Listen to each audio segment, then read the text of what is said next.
Oi, tudo bem? Muito se fala em se tornar milionário, ter R$ 1 milhão na conta. E eu sempre brinco com meus amigos que isso está ficando cada dia mais fácil.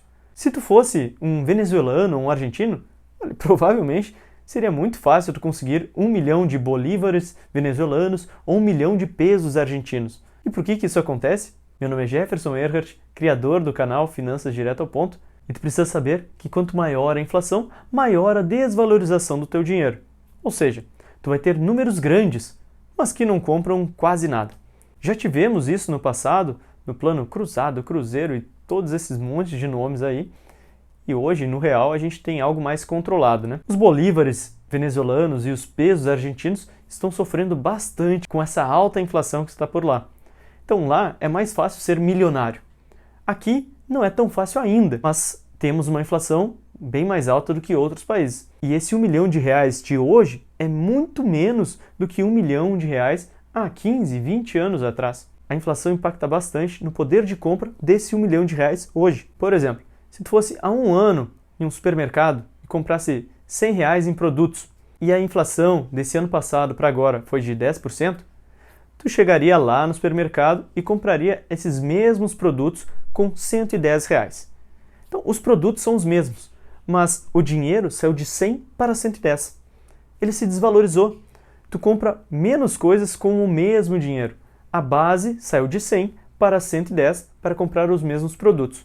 Se a gente pensar o contrário, a gente consegue comprar mais dinheiro com os mesmos produtos, né? Então, os produtos são iguais ainda, mas o dinheiro está perdendo valor. E muitas pessoas acabam se confundindo, achando que tem aumentos salariais, mas na verdade é somente o dissídio, que muda a tua base de comparação. Só teve esse reajuste atrasado em um ano da inflação que teve nesse período, né? Mas o que tu precisa saber mesmo é que R$ 1.000 de hoje não compram as mesmas coisas que R$ 1.000 daqui a um ano, que R$ 1.000 daqui 2 anos, 5 anos, 10 anos e assim por diante.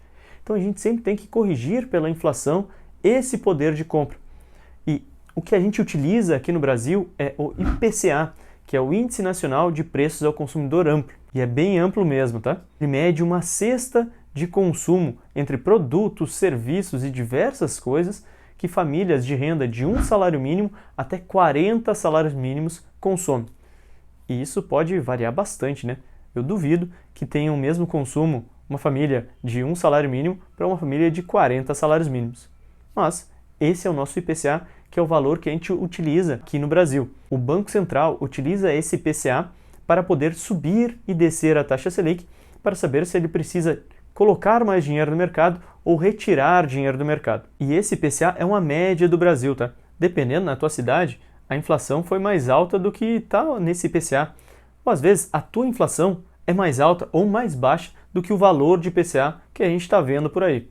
Mas, de qualquer forma, para facilitar tudo isso, nos investimentos a gente sempre utiliza o IPCA do Brasil. E por causa dessa inflação, que nesses últimos 12 meses foi 8,7%, mas já chegou a bater próximo dos 12%, né? Que a nossa base de comparação mudou drasticamente. Por isso, tu precisa ficar muito atento a diversos números fantasiosos que existem por aí, em diversos canais de Instagram e de YouTube também, até de algumas pessoas famosas, mostrando valores altíssimos que tu vai ter lá no futuro, lá na tua aposentadoria. Tendo rentabilidade de 10% ao ano, tu vai ter um valor gigantesco lá na frente. Olha, eu não quero acabar com o teu sonho, mas não é bem assim, tá? E se tu não é inscrito aqui ainda no canal, já te inscreve e ativa as notificações. Sai vídeo toda segunda-feira às 19 horas e às vezes às quintas-feiras falando sobre investimentos. Como eu já dei uma palhinha aqui antes, a gente sempre tem que considerar a inflação. Então, quando normalmente fazem aquela conta de 10% ao ano ou 15% ao ano com fundos imobiliários ou diversos investimentos diferentes, eles não levam em consideração a inflação. Esse valor que eu comentei, que a base vai mudando ano após ano, normalmente nessas contas que mostram por aí, não levam isso em consideração. Então o número fica gigantesco. Só que o que eles não te falam é que esse número gigantesco vai ter um poder de compra diferente do que tu imagina hoje. Quando a gente vai fazer uma comparação correta, para tu saber com o teu psicológico, né, quanto que aquele dinheiro do futuro vai valer como se fosse hoje, a gente sempre tem que tirar a inflação dessa rentabilidade nominal. Então, normalmente esses 10, 12, 15% ao ano que comentam é uma rentabilidade nominal, mas existe a inflação, que tira o teu poder de compra desse valor nominal. Então, quando a gente vai fazer a conta real para saber quanto dinheiro tu vai ter lá no futuro, ou com quanto tu vai ter para viver de renda no futuro, a gente tem que fazer a rentabilidade nominal menos a inflação. Supondo que a gente consiga uma LCI de 11% ao ano e a nossa inflação está de 8,7% ao ano, olha, vai dar 2,3% de rentabilidade real. 2,3% é muito diferente de 11%, né? Mas tudo isso é por causa da nossa base. Como a nossa inflação nos últimos 20 anos vem subindo em média 6,3% ao ano, a gente não consegue saber muito bem como é que funciona isso, né? Nosso cérebro parece que prega algumas peças na gente. R$100 lá atrás valeu muito mais do que R$100 hoje. Então a gente não entende tão bem isso. No Japão e na Suíça, que a inflação é próxima de zero ali, olha, 1 milhão lá realmente é 1 milhão por um bom tempo. Diferente da gente, que 1 milhão hoje vai ser muito mais do que 1 milhão daqui 10, 15, 20 anos. Então a gente tem que estar sempre reajustando o nosso pensamento para saber o quanto realmente vale aquilo. E quando a gente pensa em aposentadoria, a gente sempre vai pensar, olha, eu gostaria de viver com, sei lá, R$10.000 mensais do meu poder de compra de hoje, né? A gente não sabe quanto vai ser R$10.000 lá no futuro, lá na aposentadoria. Dessa forma, a gente sempre tem que fazer a conta pensando no valor que a gente quer hoje e descontar sempre a inflação. Então, por isso, para fazer a conta, a gente precisa saber quanto que eu preciso ter de patrimônio para viver de renda, vamos supor, de R$10.000 por mês. Nesse caso, a gente precisaria de R$120.000 por ano de renda. E quanto seria esse patrimônio? Para investimentos conservadores, a gente considera 4% de juros reais.